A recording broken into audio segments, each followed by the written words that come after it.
This is all around Venezuela, right? Is this what this is all around? He's talking about the orders that the president is giving to blow up. So let's go to that. Let's go and talk about that. So new details emerge about the controversial September 2nd strike on alleged drug boat that killed survivors. This is ABC News, Rob. I think you got a clip on this here. If you want to play the clip, is this the one, Rob? Yep. Okay, go for it.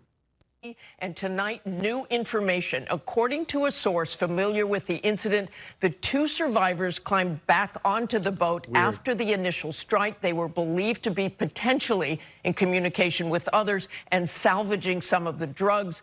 Because of that, it was determined they were still in the fight and valid targets. A JAG officer was also giving legal advice. So again, David, that video will be key, and Admiral Bradley will be on the Hill. Okay, so is this the back and forth on Hegseth ordering a lethal attack, but not the killing of the survivors? These two stories are kind of going hand in hand, right, Rob? Do you have that one as well? Yeah, so that was ABC News. Now CNN reports that the Admiral has said that the two remaining survivors of the September 2nd boat strike, they were not actually trying to radio to other drug smugglers. This is CNN reporting this late last night. Yeah, with what? Breaking news, we have new exclusive reporting on the double strike on that alleged drug boat in September. Admiral Frank Mitch Bradley, who oversaw the operation, told lawmakers today that the two survivors did not, as some defense officials have been claiming for months behind scenes, radio for backup before a second strike killed them.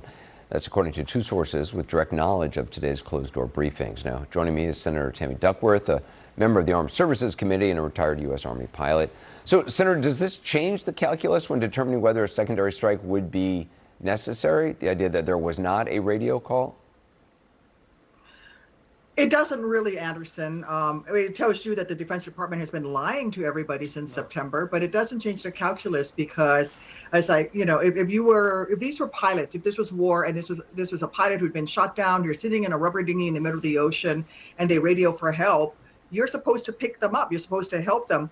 Or even if their forces pick them up, you can't just go in and kill those people just because you think that they might conduct future operations against you. It just violates all sorts of international laws of warfare. It's illegal on so many levels.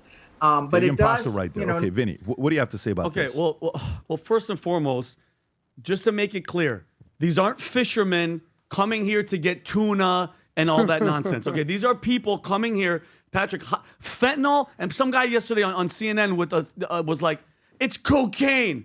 It's cocaine, it's fentanyl, it's drugs that are killing hundreds of thousands of Americans. Put that in your minds out there, and this is what they're fighting for. This is it. And those two guys are hanging on the water. They're calling for help, or their boys are going to come get them. Who do you think is going to come get them?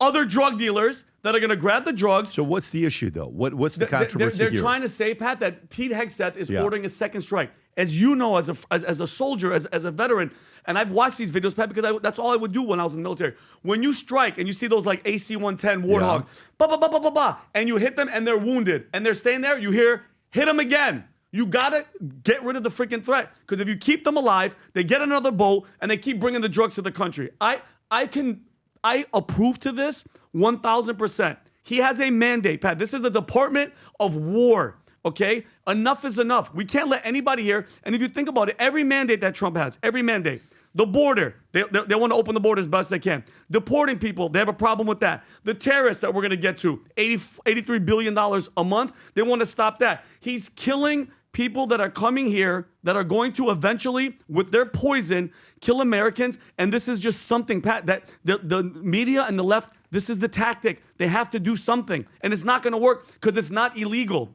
It's not illegal.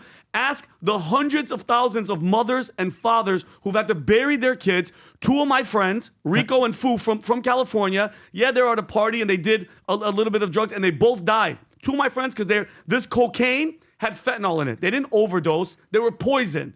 So enough of this nonsense. Enough. This is just another talking point that she had to come out and admit. And now anything, Pat. Every day it's something different. Where they were floating, where they weren't waving. I don't give a shit. If you're coming here to kill Americans, you're going to die. Those Venezuelans, get an email. Look at the internet, get X, and know that we will bomb your ass if you come here. Period. Play this clip first. Go ahead, Rob. So this is Hegseth saying that he did watch a 9/2 boat strike, but says he didn't stay around for the entirely, and then says it was Admiral Bradley that made the call, right, to sink the boats. Yep. Okay, go ahead. Good. Watch that first strike live. As you can imagine, at the Department of War, we got a lot of things to do. So I didn't stick around for the hour and 2 hours, whatever, where all the sensitive site exploitation digitally occurs. So I moved on to my next meeting. A couple of hours later, I learned that that commander had made which he had the complete authority to do. Bingo. And by the way, Admiral Bradley made the correct decision. Bingo. To ultimately sink the boat and eliminate the threat. He sunk the boat, and eliminated the threat. And it was the right call. We have his back, and the American people are safer because narco terrorists know you can't bring drugs through the water and eventually on land if necessary to the American people. We will eliminate that threat, and we're proud to do it. So you didn't plain and simple. Plain and simple. I got up. I have other stuff to do. My admiral, chain of command, said, kill them. That's it. The message should be out there. Okay, and this whole Venezuela case, didn't Maria Machado, didn't she technically win the election, Patrick? That guy's not even supposed to be in there. And he's running for his life, like you said in the beginning, sleeping in different beds. Enough is enough.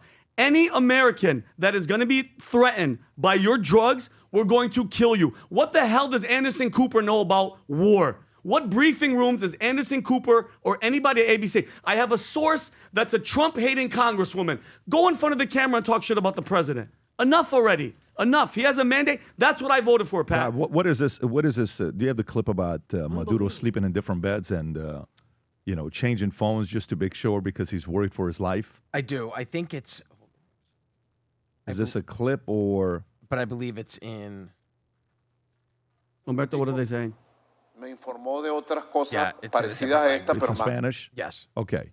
See if you can have that and translate it. Tom, tell us your thoughts about the story here. So Maduro, if he's truly sleeping in different beds, it means he is convinced. I found three stories together to be very, very funny. Maduro said, I had a peaceful and productive, I think those were the translated Spanish words, peaceful and productive phone call with President Trump. And then we hear, he's sleeping in different beds and he's using different phones. Okay, that sounds like a guy who's a little worried about sophisticated triangulation through electronic devices and is now sleeping in different places.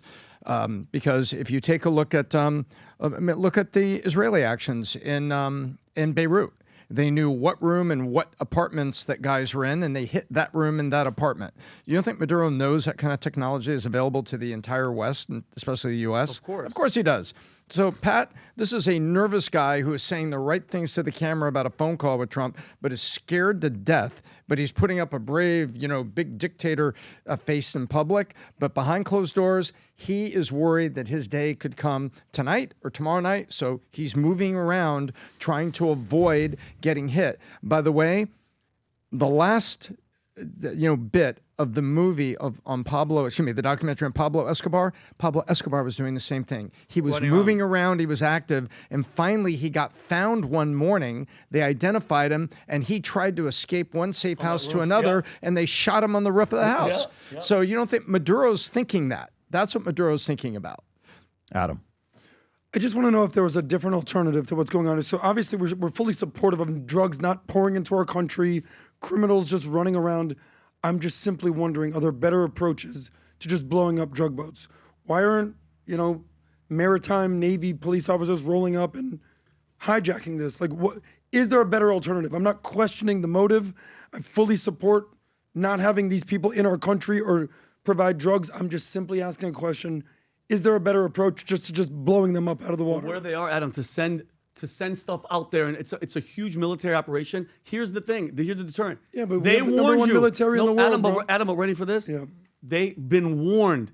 Don't bring your drugs to our shores. Period. International water, and they're speeding. By the way, what fisherman's driving 100 miles an hour? Like, what are we lying? This is it, Adam. They're not playing games. They're not going to stop, pull them over, bring them here. Enough of it, because they're sending them all the time. Every day there's another boat. Every single day, because Adam, that's their money. That's their bread. It's Maduro. You know what I mean? All the freaking all the nastiness that this guy's done in his freaking life, all the cartels, they're blowing everything's them up drugs. out of the water, and they continue to send them. They keep sending them every do day. These people not hear, hey buddy, what happened to Adam, Hector and Juan and Carlos? Yeah, they're gone. Are you ready for What this? about the other guys? Look at this video, They're gone Rob. too. Look at this video. Dude, they if don't you even get have on that call- HD. They still don't have HD, bro. You think they're sitting there? Are they not following the internet? Like all the Venezuelans, if you know people, tell they them have- to stop. Okay. You're gonna get blown up. Period, Adam. And end of story. There is no. So are you saying that the guys who take the next mission and the third mission, the They're fifth not mission, listening. they're They're not on thinking, X. no, they made it. It's okay. Yeah, Let's go. yeah. Vámonos. Easy. Yeah. Yeah, tenemos los drogas. Okay. I And then think they just boom. No, I They have think no that they idea. know. No, I think that they They know. don't I was understand being the risk that's facetious. involved? They know, but they're like, hey, you know what? The cartels are saying, get your ass and go. Get your ass and go because you might make So it. they're mules, and they're saying, listen, you're going to die one way or another. Yeah. You're either going to stay in the country, we're going to kill you if you don't do this, Yeah. or afuera, and Yeah. you're going to go figure it out. Yep. How about this? Don't even man them. Have a remote control boat. Well, I don't know. Well, don't give them ideas, buddy. Do something different, you moron. This year for Merry Christmas, the hat we announced last year sold 3,000 like this within a couple days. This year, we're doing a limited edition one for today, Rob, if you want to show this up there. This is the limited edition Merry Christmas hat, numbered out of 250. On the side, it says Future Looks Bright. These will go in no time, by the way. If you're somebody that's proud to say Merry Christmas comfortably, place an order. Get this for somebody that's also proud to say Merry Christmas. This could make for a very, very good Christmas gift. And anybody that places an order, I believe this is for the first 100, if I'm not mistaken, Rob. Anybody that places an order gets a mug that says Future Looks Bright and Merry Christmas. And on this side, you get an ornament as well that says Merry Christmas. The Future Looks Bright edition sent your way. So go to vtmerch.com, place an order, Merry Christmas hat coming your way. If you enjoyed this video, you want to watch more videos like this, click here. And if you want to watch the entire podcast, click here.